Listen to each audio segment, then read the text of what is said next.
ദൈവത്തിൻ്റെ അതിപരിശുദ്ധമായ നാമം വാഴ്ത്തപ്പെടുമാറാകട്ടെ.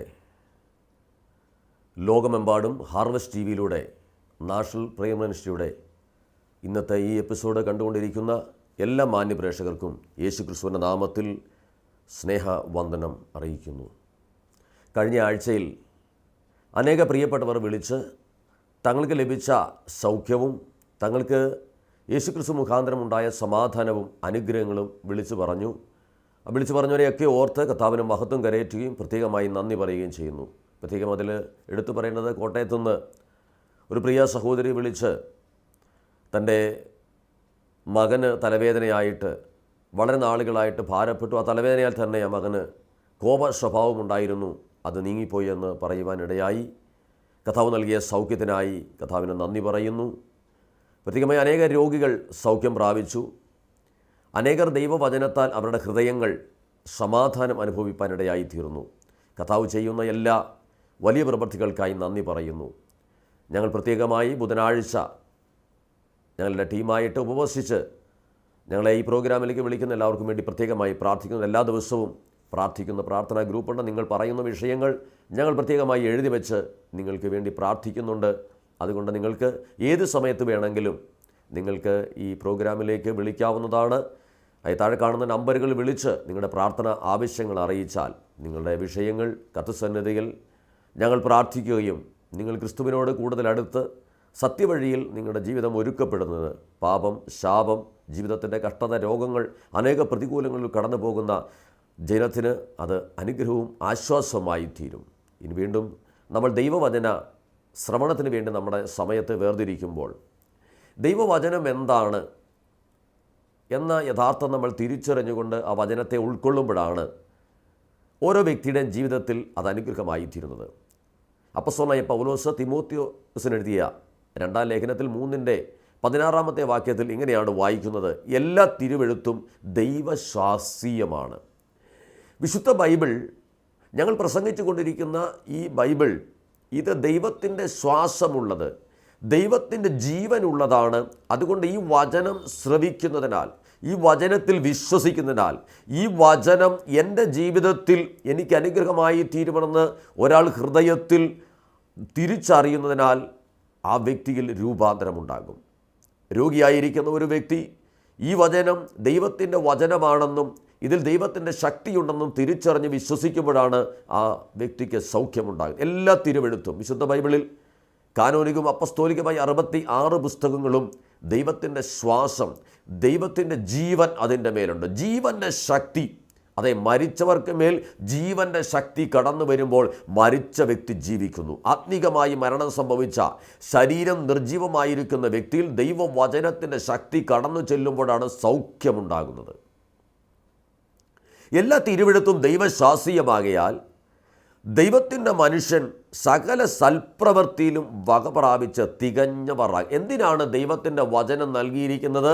സകല മനുഷ്യരും ദൈവവചനത്താൽ ആ ദൈവവചനത്തിൻ്റെ ശക്തിയെ പ്രാപിച്ചുകൊണ്ട് തികഞ്ഞവരായിത്തീരണം. സൽപ്രവൃത്തിയും തികഞ്ഞവരുമായി തീരുവാൻ വേണ്ടിയാണ് ദൈവത്തിൻ്റെ വചനം നൽകിയിരിക്കുന്നത്. തികഞ്ഞവർ ആയിത്തീരും, സൽപ്രവൃത്തിയിൽ വക പ്രാപിച്ച് തികഞ്ഞവർ ആകേണ്ടതിന് ഉപദേശത്തിനും ശാസനത്തിനും ഗുണീകരണത്തിനും നീതിയിലെ അഭ്യാസനത്തിനും പ്രയോജനമുള്ളത് ആകുന്നു. അപ്പോൾ ദൈവവചനത്തിൽ ഉപദേശമുണ്ട്, ദൈവവചനത്തിൽ ശാസനയുണ്ട്. ദൈവവചനം കേൾക്കുക മാത്രം ചെയ്യേണ്ടതല്ല, ദൈവവചനം അഭ്യാസം ചെയ്യേണ്ടതാണ്. അതിനകത്ത് ഇൻസ്ട്രക്ഷൻസ് ഉണ്ട്. അതുപോലെ ഇത് പരിശീലിക്കണം, ട്രെയിൻ ചെയ്യണം, ട്രെയിനിങ് ഉണ്ട്. ദൈവവചനം നമ്മുടെ ജീവിതത്തിൽ പ്രായോഗികമായി തീരുമ്പോഴാണ് ഒരു വ്യക്തിയിൽ ആ വചനത്തിൻ്റെ ശക്തി ആ വ്യക്തിയിൽ അത് പ്രാവർത്തികമായി വെളിപ്പെട്ടു വരുന്നത്. ദൈവവചനം പലപ്പോഴും ഞങ്ങളെ ഫോൺ വിളിക്കുമ്പോൾ അനേകം മനസ്സിലായത്, ഓരോ വ്യക്തിക്കും അനേക പ്രശ്നങ്ങളുണ്ട്, രോഗമുണ്ട്, അവർക്ക് അനേക പ്രയാസങ്ങളുള്ളത് കൊണ്ട് യേശുവിൻ്റെ അടുക്കൽ കടന്നു വന്ന് ചോദിച്ചാൽ തങ്ങളുടെ പ്രശ്നങ്ങൾക്ക് പരിഹാരം വരും. തീർച്ചയായിട്ടും പ്രശ്നങ്ങൾക്ക് നടുവിൽ, പ്രതികൂലങ്ങൾക്ക് നടുവിൽ ഭാരപ്പെടുന്ന ജനത്തിന് തീർച്ചയായും സൗഖ്യവും ആശ്വാസമുണ്ടാകും. എന്നാൽ ദൈവം ആഗ്രഹിക്കുന്നത് പ്രശ്നപരിഹാരത്തെക്കാൾ അധികമായി ഓരോ വ്യക്തിയും യേശുക്രിസ്തു മുഖാന്തരം ദൈവരാജ്യത്തിനും ദൈവത്തിനും സമൂഹത്തിനും കുടുംബത്തിനും പ്രയോജനമുള്ള വ്യക്തികളായി തീരണം. അപ്പോൾ ഈ വചനം ഒരു വ്യക്തിയെ രൂപാന്തരപ്പെടുത്തുന്നതാണ്. ആ രൂപാന്തരം ഓരോ വ്യക്തിയിലും സംഭവിക്കണമെന്നാണ് ദൈവം ആഗ്രഹിക്കുന്നത്. അതുകൊണ്ട് ഈ വചനത്തിൽ എന്തുണ്ട്? ശാസനയുണ്ട്. മറഞ്ഞ സ്നേഹത്തെക്കാളും തുറന്ന ശാസന നൽകുന്നത്. പലപ്പോഴും പുറത്ത് പ്രകടിപ്പിക്കുന്ന പ്രകടിതമായ സ്നേഹം പലപ്പോഴും നാം ഇഷ്ടപ്പെടുന്നുവെങ്കിലും ഒരു വ്യക്തിയിലുള്ള അപാകതകൾ, കുറവുകൾ, ബലഹീനതകൾ, കുറ്റങ്ങൾ പലപ്പോഴും പറഞ്ഞു കൊടുക്കുവാൻ ആരുമുണ്ടാകില്ല. പലപ്പോഴും ഒരു വ്യക്തി തൻ്റെ ജീവിതത്തിൽ അപജയങ്ങളും വീഴ്ചകളും അപകടങ്ങളും അനർത്ഥങ്ങളും സംഭവിക്കുമ്പോഴാണ് ഇൻസ്ട്രക്ഷൻസ്, അതായത് നമുക്കറിയാം അനേക വാഹന അപകടങ്ങൾ വർദ്ധിച്ചു വരുമ്പോൾ നമുക്കറിയാം ട്രാഫിക് സിഗ്നലുകളുണ്ട്, വേഗ പരിധികൾ എഴുതി വച്ചിട്ടുണ്ട്. അനേക ട്രാഫിക് സിഗ്നലുകൾ നമുക്കറിയാം യാത്ര ചെയ്യുമ്പോൾ. അത് ശ്രദ്ധിക്കാതെ ആ നിയമലംഘനം നടത്തുമ്പോഴാണ് അപകടങ്ങൾ കൂടുതലായിട്ടുണ്ടാകുന്നത്. അതുപോലെ വിശുദ്ധ ബൈബിളിലും ഒരുപാട് ഇൻസ്ട്രക്ഷൻസ് വെച്ചിട്ടുണ്ട്. ആമേൻ, സ്തോത്രം. അത് അഭ്യാസം ചെയ്യേണ്ടതാണ്, അത് അനുസരിക്കേണ്ടതാണ്. ദൈവിക കൽപ്പനകൾ അനുസരിക്കുവാനും അതനുസരിച്ച് ജീവിക്കുവാനുമുള്ളതാണ്. അതനുസരിച്ച് ഒരു വ്യക്തി ജീവിക്കുമ്പോഴാണ് ആ വ്യക്തിയുടെ ജീവിതത്തിൽ യഥാർത്ഥമായി ദൈവം ആഗ്രഹിക്കുന്ന രൂപാന്തരം ഉണ്ടാകുന്നത്. ഇന്നറിയാം അനേക ജനങ്ങൾ നല്ല വിദ്യാഭ്യാസമുള്ളവർ, അനേക കഴിവുകളുള്ളവരുണ്ടെങ്കിലും അവർ വേണ്ട വിധത്തിൽ നിയമങ്ങൾ അനുസരിക്കുന്നവരല്ല, നിയമങ്ങൾ അതിലംഘിക്കുന്നവരാണ്. അതിനാൽ അനേകരുടെ ജീവിതത്തിൽ അപജയങ്ങളും പരാജയങ്ങളും ഉണ്ടാകുന്നു. അപ്പോൾ ഈ വചനം എന്തുണ്ട്? അത് ട്രെയിൻ ചെയ്യേണ്ടതാണ്. എന്നാൽ ശാസന കേൾക്കാത്തവരെ കുറിച്ച് എന്താണ് പറയുന്നത്? ദൈവത്തിൻ്റെ ശാസന കേൾക്കാത്തവർ അവർ ഉഴന്നു നടക്കുന്നവരെ പോലെയാണ്. അവരൊരിക്കലും ഒരു വ്യക്തതയിലോ ഒരു വ്യക്തമായ ജീവിത ലക്ഷ്യത്തിലോ അവർ എത്തിച്ചേരുന്നില്ല, ഉഴന്നു നടക്കുന്നവരാണ്. ഇസ്രായേൽ ജനത്തെക്കുറിച്ച് പറയുന്നത് അവർ മരുഭൂമിയിലൂടെ 40 വർഷക്കാലം എന്തു ചെയ്തു? ഉഴന്നു നടന്നു. കാരണം ദൈവിക കൽപ്പനകൾ അവർ ലംഘിച്ച് അവർ ഒരാഴ്ച കൊണ്ട് എത്തേണ്ട വാഗ്ദത്തമായ കനാൻ ദേശത്തിലേക്ക് എത്തുവാൻ 40 വർഷം അവർ മരുഭൂമിയിൽ ഉഴന്നു നടന്നു. ഇന്നും നമുക്കറിയാം ജീവിതത്തിൽ ഒരു വ്യക്തതയില്ലാതെ പല കാര്യങ്ങളെക്കുറിച്ചും ഒരു വ്യക്തമായ അറിവോ തീരുമാനങ്ങളോ ഇല്ലാതെ സംഭവിച്ചു കഴിയുമ്പോൾ ദുരന്തവും, സംഭവിച്ചില്ലെങ്കിൽ അതങ്ങനെ തന്നെ എന്നുള്ള പ്രത്യേക മനോഭാവത്തിൽ അനേകർ പോവുകയാണ്. എന്നാൽ ദൈവവചനം തരുന്ന ആ കൽപ്പനകളും പ്രമാണങ്ങളും അനുസരിച്ച് ജീവിച്ചു തുടങ്ങുമ്പോൾ, ദൈവവചനം അനുസരിച്ച് ജീവിച്ചു തുടങ്ങുമ്പോൾ ഓരോ വ്യക്തിയിലും അതിൻ്റെ അനുഗ്രഹം വെളിപ്പെട്ട് വരുവാൻ ഇടയായിത്തീരും. അതുകൊണ്ട് ദൈവവചനം അതിൻ്റെ ശക്തിയാണ്, ആ വചനത്തിലുള്ള വിശ്വാസമാണ്, ആ വചനത്തിലുള്ള ആഴമായ ഉറപ്പാണ് ഓരോ വ്യക്തിയും രൂപാന്തരപ്പെടുത്തുന്നത്. അതുകൊണ്ടാണ് സുവിശേഷം ലോകമെങ്ങും പ്രസംഗിക്കപ്പെട്ടുകൊണ്ടിരിക്കുന്നത്. ഈ സുവിശേഷം സത്യമെന്ന് തിരിച്ചറിയുന്ന ഏതു ഹൃദയങ്ങളിൽ ആ ദൈവവചനം ഉൾക്കൊള്ളുന്നുവോ അവരുടെ ജീവിതത്തിലാണ് മാറ്റം വരുത്തുന്നത്. യേശുക്രിസ്തു ദൈവവചനത്തെ ഒരു വിത്തിനോട് ഉപമിച്ചാണ് പറഞ്ഞിരിക്കുന്നത്. വിവിധ ഉപമകളിൽ ഒന്നാണ് യേശുക്രിസ്തു ദൈവവചനത്തെ വിത്തിനോട് ഉപമിച്ച് പറഞ്ഞിരിക്കുന്നത്. ലൂക്കോസ് എഴുതിയ സുവിശേഷം 8-ാം അധ്യായത്തിൻ്റെ 14 മുതലുള്ള വാക്യങ്ങളിൽ നാം വായിക്കും. 4 മുതലുള്ള 15 വാക്യങ്ങൾ യേശുക്രിസ്തു ദൈവവചനത്തെ വിത്തിനോട് ഉപമിച്ച് പറഞ്ഞിട്ടുണ്ട്. അതിങ്ങനെയാണ് 4 മുതലുള്ള വാക്യങ്ങളിൽ. യേശുക്രിസ്തു തൻ്റെ പരസ്യമായി ഈ ഭൂമിയിൽ ശുശ്രൂഷ ചെയ്തുകൊണ്ടിരിക്കുമ്പോൾ വലിയ പുരുഷാരം യേശുവിനെ അനുഗമിച്ചിരുന്നു. അതിൽ വ്യത്യസ്തമായ തരക്കാരുണ്ടായിരുന്നു. രോഗസൗഖ്യം പ്രാപിച്ചവർ. ലൂക്കോസ് 8-ാം അധ്യായത്തിൻ്റെ 2 മുതൽ വായിക്കുമ്പോൾ ദുരാത്മാക്കളെയും വ്യാധികളെയും നീക്കി സൗഖ്യം വരുത്തിയ ചില സ്ത്രീകളും 7 ഭൂതങ്ങൾ വിട്ടുപോയ മഗ്ദലക്കാരത്തി മറിയയും ഹേരോദാവിൻ്റെ കാര്യവിചാരകയായ കൂസയുടെ ഭാര്യ യോഹന്നയും ശൂശന്നയും തങ്ങളുടെ വസ്തുവക കൊണ്ട് അവർക്ക് ശുശ്രൂഷ ചെയ്തു പോകുന്ന മറ്റു പല സ്ത്രീകളും ഉണ്ടായിരുന്നു. അപ്പോൾ യേശുവിനെ അനുഗമിച്ച കൂട്ടത്തിൽ ആവശ്യങ്ങൾ ഉള്ളവർ മാത്രമായിരുന്നില്ല സൗഖ്യം പ്രാപിച്ചു.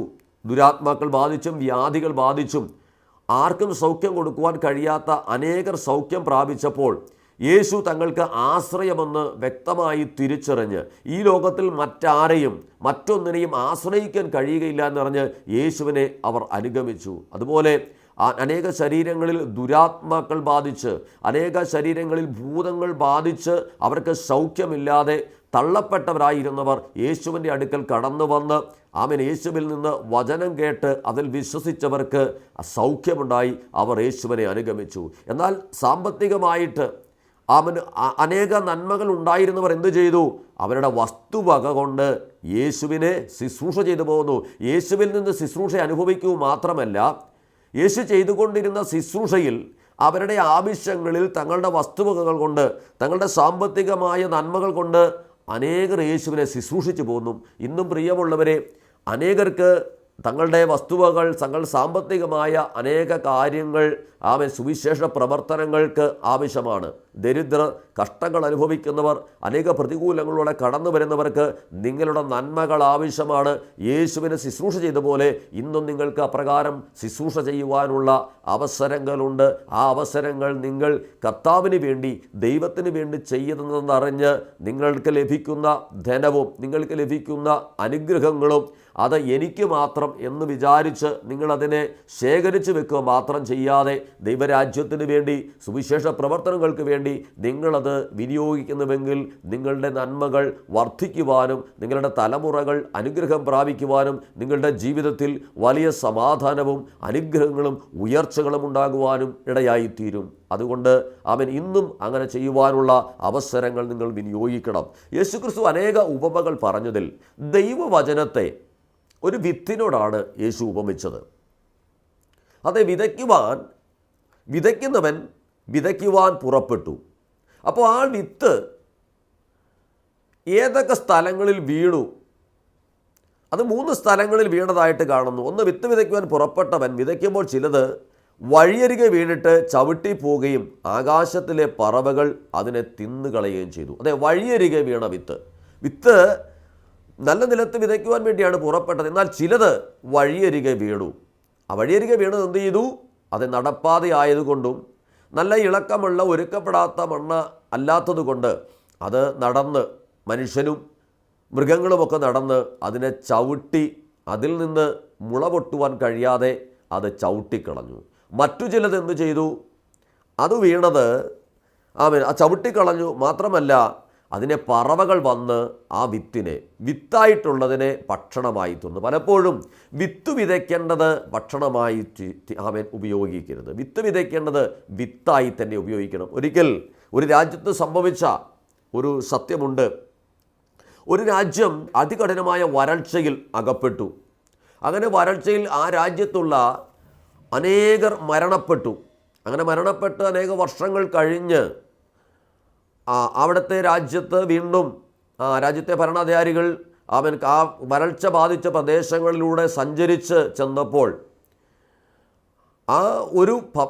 ഒരു ഭവനത്തിൽ ചെന്നപ്പോൾ ഒരു ചെറിയ കുടിലാണ്. ആ കുടിലിൽ ചെന്നപ്പോൾ ഒരു ചാക്കിൽ കെട്ടിപ്പിടിച്ച് ഒരു മനുഷ്യൻ മരിച്ചു കിടക്കുന്നത് കണ്ടു. എന്തായിരുന്നു അതിനകത്ത് വിത്തായിരുന്നു.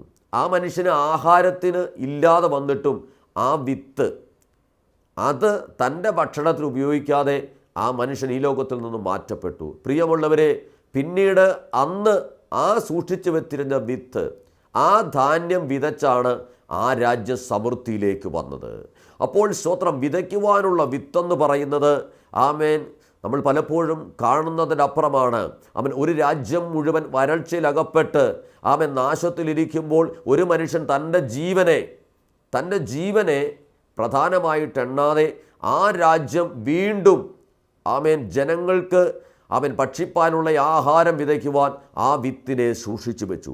പ്രിയമുള്ളവരെ, യേശുക്രിസ്തു വചനത്തെ വിത്തിനോട് ഉപമിച്ച് പറയുമ്പോൾ യേശുക്രിസ്തു ദൈവത്തിൻ്റെ വചനമാണ്. ഇങ്ങനെയാണ് യോഹന്നാൻ്റെ സുവിശേഷം 1-ാം അധ്യായം ആരംഭിക്കുന്നത്. ആദിയിൽ വചനമുണ്ടായിരുന്നു, വചനം ദൈവമായിരുന്നു, വചനം ദൈവത്തോട് കൂടിയായിരുന്നു, ആ വചനം യേശുക്രിസ്തു തന്നെയായിരുന്നു.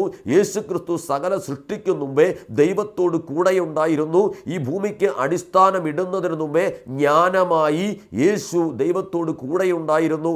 യേശു മനുഷ്യരൂപമെടുത്ത് ഈ ഭൂമിയിലേക്ക് വന്നത് 2000 ശിഷ്ടം വർഷങ്ങൾക്ക് മുമ്പാണെങ്കിലും യേശു സകലത്തിനും മുമ്പേ ഉണ്ടായിരുന്ന ദൈവവും ദൈവത്തിൻ്റെ പുത്രനുമാണ്. ആ യേശു വചനം ജഡമായി തീർന്ന് മനുഷ്യരുടെ ഇടയിൽ വസിച്ചു. അപ്പോൾ വചനമാകുന്ന യേശു ആകുന്ന വചനം ഈ ഭൂമിയിൽ മനുഷ്യ സാദൃശ്യത്തിൽ ഇറങ്ങി വന്ന് ഈ ഭൂമിയിൽ ജീവിച്ച് 33 വയസ്സ് വരെ ജീവിച്ച് ആ വചനമാകുന്ന യേശു തൻ്റെ ജീവനെ കളഞ്ഞു. യേശു നമുക്ക് വേണ്ടി ഈ ഭൂമിയിൽ ഒരു വിത്തിനെക്കുറിച്ച് പറയുന്നത്, വിത്ത് ചാകുന്നില്ലെങ്കിൽ, ഗോതമ്പ് മണി നിലത്ത് വീണ് ചാകുന്നില്ലെങ്കിൽ അതിനു ഫലമില്ല. അപ്പം ഗോതമ്പ് മണി നിലത്തു വീണ് ചാകുന്നെങ്കിൽ അതിൻ്റെ പുറമെയുള്ള ആ കാമ്പ് നശിച്ചു പോയി, അത് വെള്ളവും നല്ല വളവും വിത്തും ലഭിച്ച് അതിൽ നിന്ന് മുള പൊട്ടുമ്പോൾ അതൊരു സസ്യമായി ഗോതമ്പ് ചെടിയായി വളർന്ന് അതിൽ നിന്ന് അനേകം കതിരുകൾ വന്ന് അത് വീണ്ടും ഫലം കൊടുക്കുന്ന അനുഭവത്തിലായി തീർന്ന പോലെ യേശു ഈ ഭൂമിയിലേക്ക് വന്ന് താൻ വചനമായി വന്ന് ആ വചനം ഈ ഭൂമിയിൽ താൻ കാൽവരി ക്രൂശിൽ തൻ്റെ ജീവൻ തകർക്കപ്പെട്ടു. താൻ തന്നെ മരണത്തിന് ഏൽപ്പിച്ചു കൊടുത്തു. എന്തിനു വേണ്ടി? മരണത്തെ ജയിച്ച് എന്നേക്കും എഴുന്നേൽക്കേണ്ടതിന് വേണ്ടി. പ്രിയ സഹോദര, പ്രിയ സഹോദരി, ഈ വചനമാണ് ഒരു വ്യക്തിയെ രൂപാന്തരപ്പെടുത്തുന്നത്. ഒരു മനുഷ്യൻ യഥാർത്ഥമായ മനുഷ്യനായി തീരുന്നത് ദൈവത്തിൻ്റെ വചനം തൻ്റെ ഹൃദയത്തിൽ വന്ന് ആ ഹൃദയം ക്രിസ്തുവിനാൽ ഒരുക്കപ്പെടുമ്പോഴാണ്. അപ്പോൾ ഒന്നാമത് വിതയ്ക്കുവാൻ പുറപ്പെട്ടവർ വചനം എവിടെ വീണു? അത് വഴിയരികെ വീണു. അത് കുറേ ചവിട്ടിക്കളഞ്ഞു. പക്ഷികൾ വന്ന് അത് തിന്നുകളഞ്ഞു. രണ്ടാമത് വീണത് അത് പാറമേൽ വീണു. പാറമേൽ വീണപ്പോൾ അവിടെ എന്തില്ല? നനവില്ല, മണ്ണില്ലാത്തത് കൊണ്ട് അത് പെട്ടെന്ന് മുളച്ചു വന്നു. പക്ഷേ എന്തു പറ്റി? വെയിലടിച്ചപ്പോൾ അത് ഉണങ്ങിപ്പോയി. മൂന്നാമത് വീണത് അത് മുള്ളിനിടയിൽ വീണു. മുള്ളിനിടയിൽ വീണത് ഈ വിത്തും മുള്ളും ഒരുപോലെ മുളച്ചു വന്നു. മുള്ളെന്ത് ചെയ്തു? ഈ മുളച്ചു വന്ന വിത്തിനെയും കൂടി ഞെരുക്കിക്കളഞ്ഞു. ഈ ഉപമ പറഞ്ഞ ശേഷം യേശുക്രിസ്തുവിൻ്റെ ശിഷ്യന്മാർ എന്താണ് ഇതിനെക്കുറിച്ച് ഉദ്ദേശിച്ചതെന്ന് അറിയുവാൻ യേശുവിൻ്റെ അടുക്കൽ കടന്നു ചെന്നപ്പോൾ യേശു അതിനെ വ്യക്തമായി അവർക്ക് തെളിയിച്ചു കൊടുത്തു. ആമേൻ. ദൈവവചനം ആണ് വിത്ത്. വഴിയരികെ വീണ വിത്തെന്ന് പറഞ്ഞാൽ അവർ രക്ഷിക്കപ്പെടാതിരിക്കുവാൻ ഈ വചനം എൻ്റെ രക്ഷയ്ക്ക് വേണ്ടി എൻ്റെ ജീവിതത്തെ രൂപാന്തരപ്പെടുത്തുവാനുള്ളതെന്ന് തിരിച്ചറിയാതെ ഈ വചനത്തെ എന്തു ചെയ്തു? രക്ഷിക്കപ്പെടാൻ പിശാച് വന്ന് അവരുടെ ഹൃദയത്തിൽ നിന്ന് വചനം എടുത്തു കളഞ്ഞു. അപ്പോൾ നമുക്ക് വിരോധമായി പ്രവർത്തിക്കുന്ന ഈ ലോകത്തിൻ്റെ അധിപതിയായ ദുഷ്ടനായ പിശാചിൻ്റെ പ്രവൃത്തിയുണ്ട് എന്ന് തിരിച്ചറിയണം.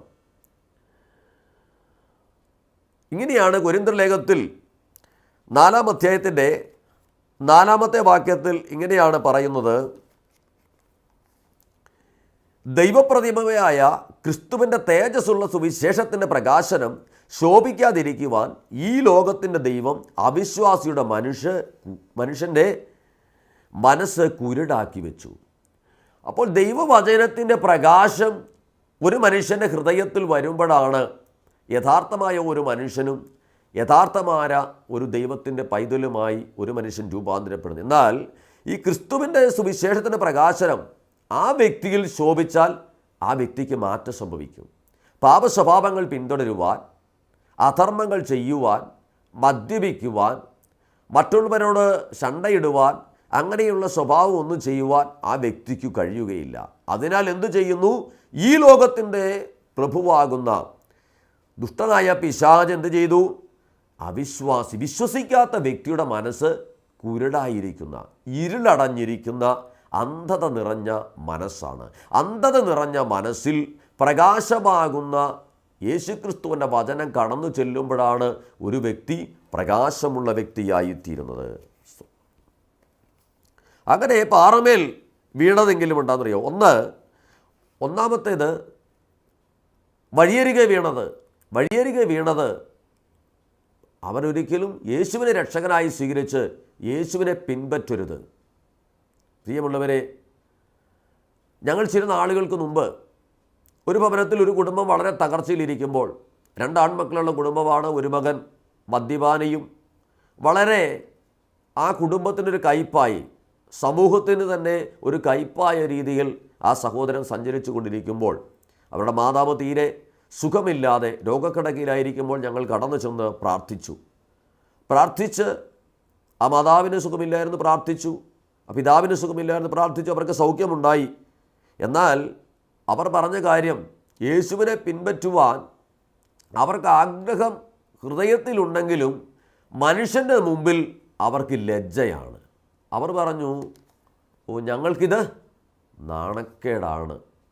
എന്നാൽ പ്രിയമുള്ളവരെ, നാം ഒരിക്കലും നമ്മളുടെ നാളത്തെ അവസ്ഥ എന്തെന്ന് സാധാരണ മനുഷ്യരാരും യഥാർത്ഥമായിട്ടും അറിയുന്നില്ല.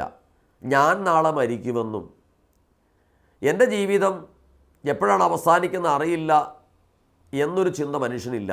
ആ മാതാവും പിതാവും ചില നാളുകൾ കഴിഞ്ഞപ്പോൾ മരണപ്പെട്ടു. ഇന്ന് അധികം കാലം മുമ്പല്ല, ഈ അടുത്ത് ഞങ്ങൾ കണ്ടത്, അന്ന് ഞങ്ങൾ ഉപദേശിക്കുകയും കർത്താവിൻ്റെ വഴിയിൽ മകനെ നിനക്കൊരു നല്ല ജീവിതം ഉണ്ടാകുമെന്ന് പറഞ്ഞ ആ മകന് അനേക കേസുകളിൽ പെട്ട് ഇന്ന് ജയിലിലാണ്. മാതാവും പിതാവും മരിച്ചു. ഇനി ആ മകനെ ഈ ലോകത്തിൽ സഹായിക്കാൻ ആരുമില്ല. പക്ഷെ പറഞ്ഞപ്പോൾ അന്ന് എന്താണ് പറഞ്ഞത്? അവർക്കിത് ലജ്ജയായിട്ട് തോന്നുന്നു. എന്നാൽ സമൂഹത്തിലെ ഒരു സാമൂഹ്യദ്രോഹിയായി, ഒരു കുറ്റവാളിയായി താൻ ജയിലിൽ അടയ്ക്കപ്പെട്ടപ്പോൾ അവർക്ക് ലജ്ജയില്ല. അതുകൊണ്ടാണ് ഈ ലോകത്തിൻ്റെ പിശാച് ഈ വചനം വിശ്വസിച്ച് ഒരു മനുഷ്യനിൽ പ്രകാശമുണ്ടാകാതിരിക്കാൻ കുരുടാക്കി.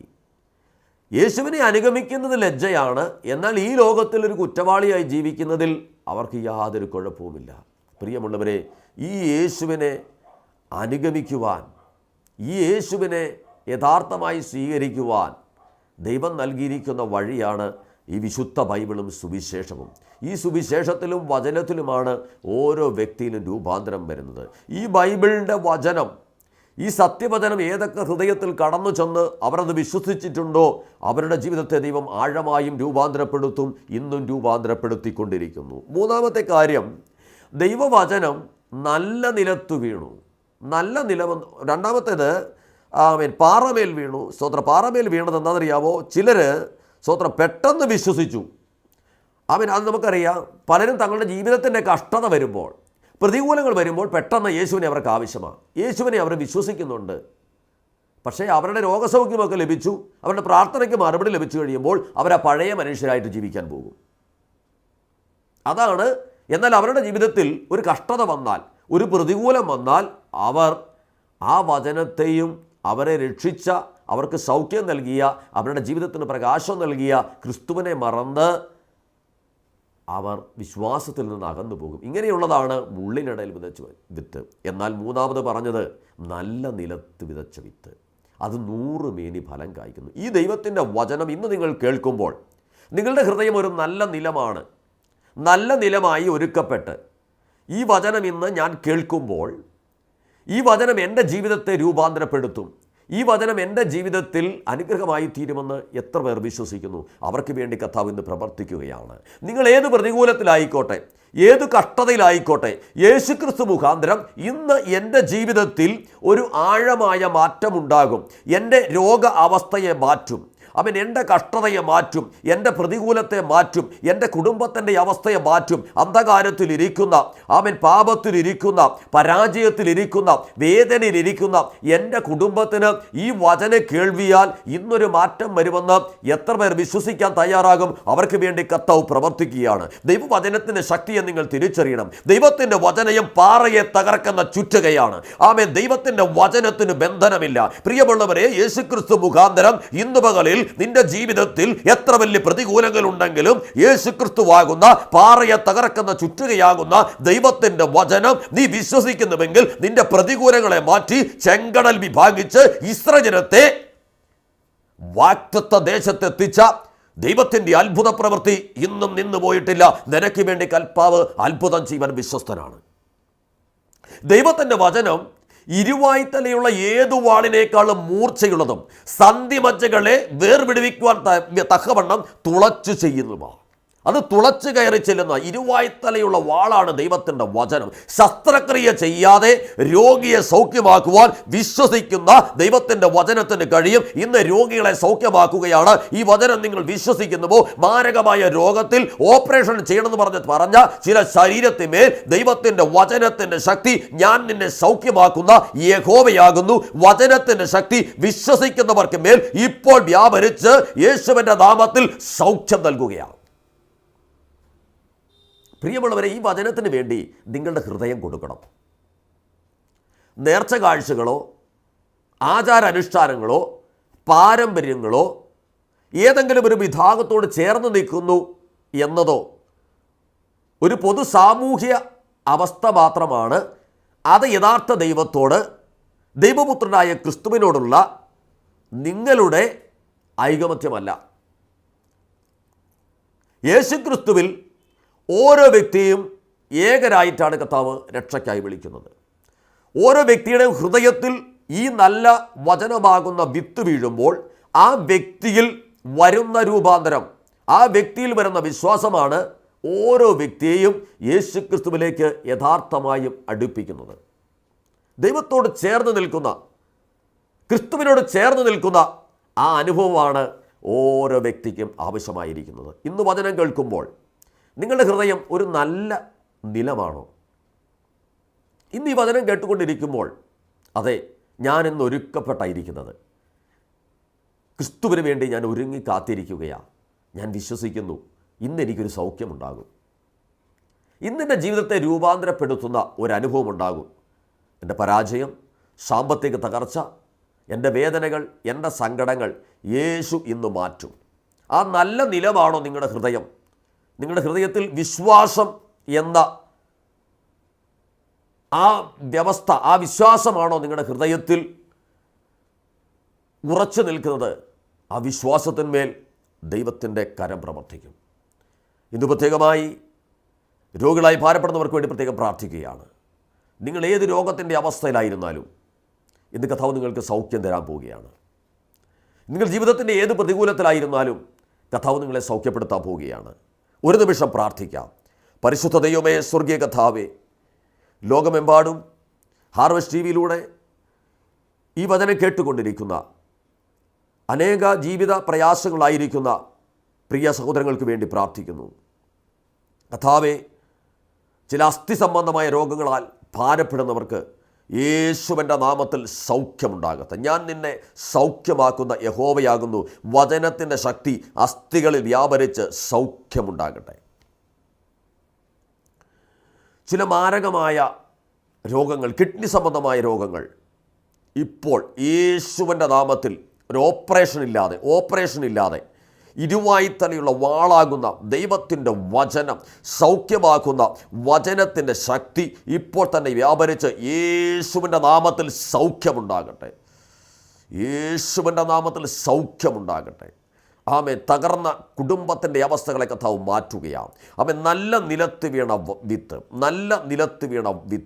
ആമേൻ. നല്ല നിലത്ത് വീണ വിത്ത് ചില ഹൃദയങ്ങളിൽ ഇന്ന് ഈ വചനം ഇന്ന് വരെ അവരുടെ ജീവിതത്തിൽ ശത്രുവാകുന്ന ദുഷ്ടനായ ഈ ലോകത്തിൻ്റെ പിശാച് അവരുടെ ഹൃദയത്തെ കുരുടാക്കി വെച്ചിരുന്നു. ഇപ്പോൾ യേശുവിൻ്റെ നാമത്തിൽ ഞാൻ ലോകത്തിൻ്റെ വെളിച്ചമാകുന്നു പറഞ്ഞ പ്രകാശം അവരുടെ ഹൃദയത്തിൽ അത് പ്രകാശമായി വെളിപ്പെട്ട് വരട്ടെ. അവരുടെ കുരുടായിരിക്കുന്ന ഇരുളായിരിക്കുന്ന അവസ്ഥ യേശുവിൻ്റെ നാമത്തിൽ നീങ്ങി മാറട്ടെ. ഇപ്പോൾ തന്നെ സൗഖ്യം വെളിപ്പെട്ട് വരട്ടെ. യേശുവിൻ നാമത്തിൽ അത് സംഭവിക്കട്ടെ. അനുഗ്രഹിച്ച് പ്രാർത്ഥിക്കുന്നു യേശുവിൻ നാമത്തിൽ തന്നെ. ലോകമെമ്പാടും ഹാർവസ്റ്റ് ടിവിയിലൂടെ ഞങ്ങളുടെ ഈ പ്രോഗ്രാം ശ്രമിച്ചുകൊണ്ടിരിക്കുന്ന എല്ലാ മാന്യ പ്രേക്ഷകർക്കും ഞങ്ങളുടെ പ്രത്യേകമായ നന്ദിയും സ്നേഹവും അറിയിക്കുന്നു. അനേകർ ഞങ്ങളെ വിളിച്ച് അനേക പ്രാർത്ഥനാ വിഷയങ്ങൾ നിങ്ങൾ ആവശ്യപ്പെടുന്നുണ്ട്. ഞങ്ങൾ നിങ്ങൾക്ക് വേണ്ടി നിങ്ങൾ പറയുന്ന വിഷയങ്ങൾ നിങ്ങളുടെ എല്ലാ ഡീറ്റെയിൽസും എഴുതി വെച്ച് ഞങ്ങളൊരു പ്രാർത്ഥനാ ടീം പ്രാർത്ഥിക്കുന്നുണ്ട്. നിങ്ങൾക്ക് ഏതു സമയത്ത് വേണമെങ്കിലും താഴെ കാണുന്ന നമ്പറിൽ വിളിക്കാവുന്നതാണ്. പ്രാർത്ഥിക്കുന്ന ഒരു പ്രാർത്ഥനാ ടീം ഞങ്ങൾക്കുണ്ട്. ഞങ്ങളുടെ പ്രവർത്തനങ്ങളെ നാഷണൽ പ്രയർ മിനിസ്ട്രി ഓർത്ത് നിങ്ങളും പ്രത്യേകമായി പ്രാർത്ഥിക്കണം. അനേകർ ആ പ്രാർത്ഥനയിലൂടെ ജീവിതത്തിൻ്റെ നാനാ തുറകളിലുള്ളവർ, വ്യത്യസ്തമായ ജീവിത അനുഭവങ്ങളിലുള്ളവർ സൗഖ്യവും സമാധാനവും കണ്ടെത്തുന്നു. ഞങ്ങൾ വിവിധയിടങ്ങളിൽ സുവിശേഷ പ്രവർത്തനങ്ങൾ ചെയ്യുന്നുണ്ട്. ഞങ്ങളെ നിങ്ങൾക്ക് ഏതെല്ലാം തരത്തിൽ ഞങ്ങളോട് ചേർന്ന് നിങ്ങൾക്ക് പ്രവർത്തിക്കുവാൻ കഴിയുമോ, നിങ്ങൾക്ക് ഏതു തരത്തിൽ ഞങ്ങളോട് സഹായിക്കുവാൻ, ഞങ്ങളുടെ മിനിസ്ട്രിയെ സഹായിക്കുവാൻ കഴിയുമോ, അതിന് നിങ്ങൾക്ക് അവസരങ്ങളുണ്ട്. നിങ്ങൾ ആ അവസരങ്ങളെ നിങ്ങളുടെ കർത്താവിന് വേണ്ടി, ദൈവത്തിന് വേണ്ടി ചെയ്യുന്ന നല്ല പ്രവർത്തികളായി കണ്ട് അതിനുവേണ്ടി നിങ്ങളുടെ ഹൃദയം ഒരുക്കപ്പെടട്ടെ എന്ന് പ്രത്യേകമായി പ്രാർത്ഥിക്കുന്നു. ഇത്രത്തോളം ഞങ്ങളെ ശ്രമിച്ച എല്ലാ പ്രിയപ്പെട്ടവർക്കും ഒരിക്കൽ കൂടി നന്ദി പറഞ്ഞുകൊണ്ട് ഈ എപ്പിസോഡ് ഇവിടെ അവസാനിക്കുന്നു.